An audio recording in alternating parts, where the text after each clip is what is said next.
Notts County Talk at Meadow Lane. It's finished Notts 4, our bogey team Torquay 0. You can see the Torquay players behind myself and Colin getting a bit of a talking to.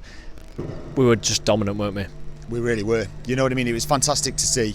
I think there's nothing better than coming down to Meadow Lane and knowing that Notts are going to maintain a particular style. Do you know what I mean? So we're coming down, we know what we're going to expect. We know we're going to have that kind of high intensity, and we maintain that. It's really nice to see that we're not tweaking things. We're forcing the opposition to think and rethink, and that gives us some spaces. I mean, I think Langstaff, although he didn't hit the back of the net, caused them an awful lot of problems and caused a lot of our players to have a lot of space.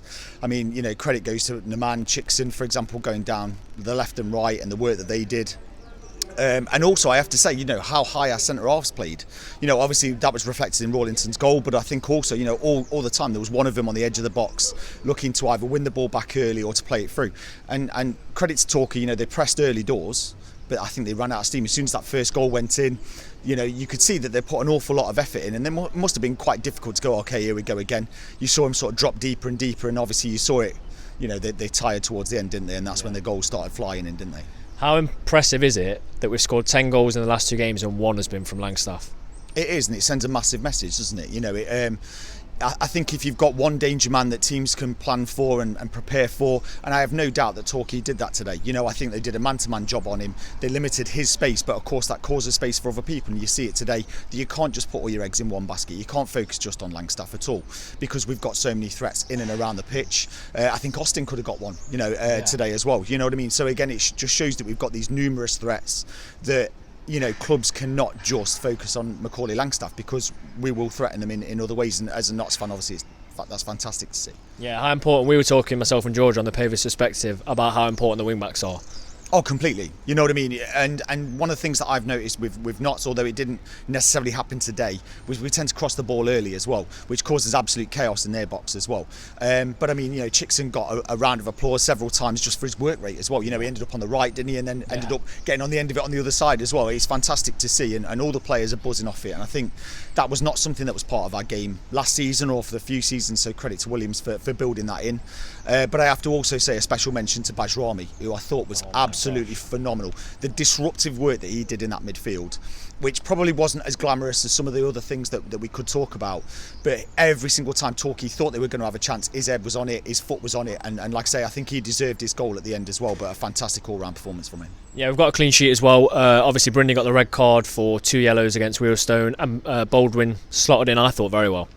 Completely, yeah, and sort of like acted as that fantastic. It's almost like a quarterback role, isn't it, in American football? They just distributed out there, you know, seemed unfazed. You'd imagine as he's probably building a bit of tempo up, you know, and a bit of energy and stuff, and so you could imagine that he's probably preferring to play that role. If we needed him to step onto the right hand side, I'm sure he'd do it once he gets those fitness levels up. But it was great to see him back, because what a quality player to have. Yeah, it sticks out for me. You know, it's hit 50 yards up the pitch. Their striker misses the header and he takes it on his chest, and just it was phenomenal today, like you said. How do you set up against us to stop us? Well, I mean, good question, and I mean, I hope someone doesn't find that solution to it. You know, I think, credit to Torquay, in the first sort of 15-20 minutes they started to press and pressed aggressively, and I'm not saying we struggled with it, but it certainly gave us things to think about. I think we're used to teams setting that low block up and us having a lot of the ball, but they tried to ruffle our feathers, and to be fair, it worked a little bit. I think we saw, and we're talking very early on, a bit of miscontrol. Pitch was wet. I think the ball moved quite fast as well, and with the pressing, things looked a little bit disrupted at the start. We settled down and we started to find it, but that's where players like Ruben, for example, comes into his own.